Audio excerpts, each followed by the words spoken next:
Hey, I am Jitin, and today we are going to talk about RAG, that is Retrieval-Augmented Generation. LLMs have a major flaw, that is, they can only predict the next sequence based on the training data. What that means is, now say if you want to ask some questions about the project that you're working on, or some personal information, or even the latest news events for that matter, LLMs will blank out. Why? Because they don't have the data. And this is where RAG comes in and helps us plug that gap. Let's deep dive. So LLMs are large language models are trained on all of world's data. What that means is companies like OpenAI, Anthropic or Google, they have managed to procure large data sets, structure them, and they have trained LLMs based on different formulas. Now, based on that, when you ask a question or send a prompt, it is able to predict what the next sequence of the words or the tokens should be. So this is at a high level how LLMs work. So LLMs are usually paired with a server and a database so that the outside world could interact.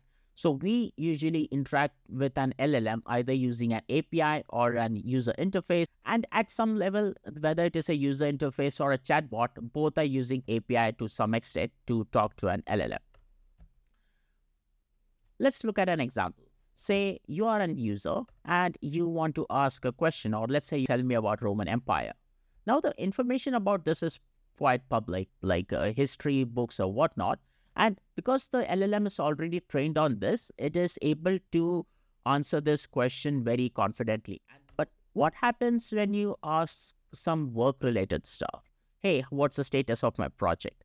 And here, because the LLM does not have the data, it gets confused. Either it will not answer or it will start hallucinating. That is, it will start making up because that is what it is trained to, just predict the next sequence. And because it doesn't have the right data, it will make up something, based on whatever its old data sets are. Now, this is a problem. Why? Because a lot of our information is private. All of our work data is mostly private. Our code base, whether it is a project documentation or our trade secrets, we don't want them to be publicly exposed. The projects that you're building, they are private, and it could also be your personal information for that matter. Recently, I did my blood work. I uploaded that to Claude and I was interacting with it. So there is definitely a use case where you might want to use an LLM for all your private information or all the private stuff that you're dealing with. How RAG works is it takes your data and it converts it into something like vector embeddings. You could think of vector embeddings like a numerical representation of data. You all know what arrays are or lists are. Vector embeddings are multi-dimensional arrays. And again, there are some formulas. There are like models even by OpenAI, which allows us to do this. And I will explain this a little bit better. Think of these like these three words. You have cat, kitten, and airplane. Now here, this is how you might represent them in vectors. Now, this is just for the sake of example. I'm just using a two-dimensional array, but in reality, vectors could be multi-dimensional, and it's very difficult to represent them in a 2D scale here. And just look at the numbers here. Cat is 0.6, kitten is 0.5, and airplane is 0.9.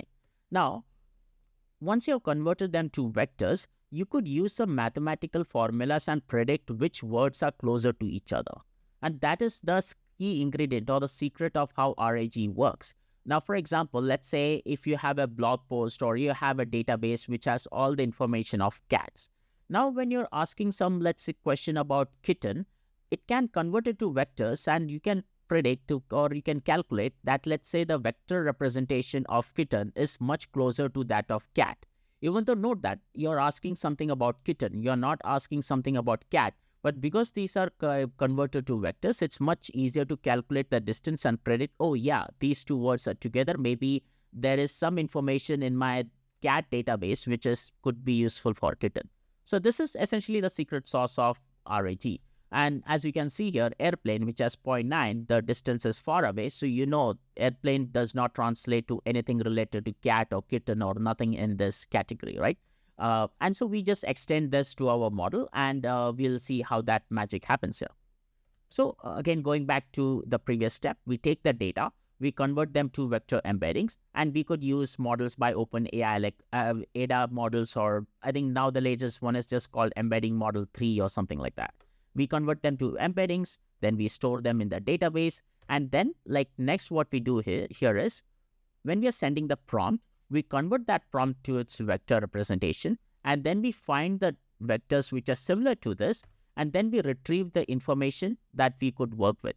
For here, we sent the prompt, we converted this to vector, we look up the vectors which are similar, we retrieve that relevant information, and then we could work with that data and send that to LLM to ask whatever questions we want. So at a high level, this is how it would look. Let's say you have a question about your project or something. You first check within your database where you're already storing the converter or the vector formats of your data here. You'll find the data which is most relevant to you, and then you are sending a prompt and also the relevant information to the LLM. Now your LLM has enough information and context, and it could answer your questions correctly. So this is how RAG helps us solve this particular puzzle. So as you saw in the beginning, if you're asking some information about private data, of course, LLMs are not trained on that. So using RAG, you have found a way how you could retrieve the information which are more similar, like most relevant to your question, and it could give you satisfactory answers. So this is in short of how RAG works. If you have any questions, feel free to comment below, or you could reach out to me on X and I will get back to you. I hope this was helpful. Thank you.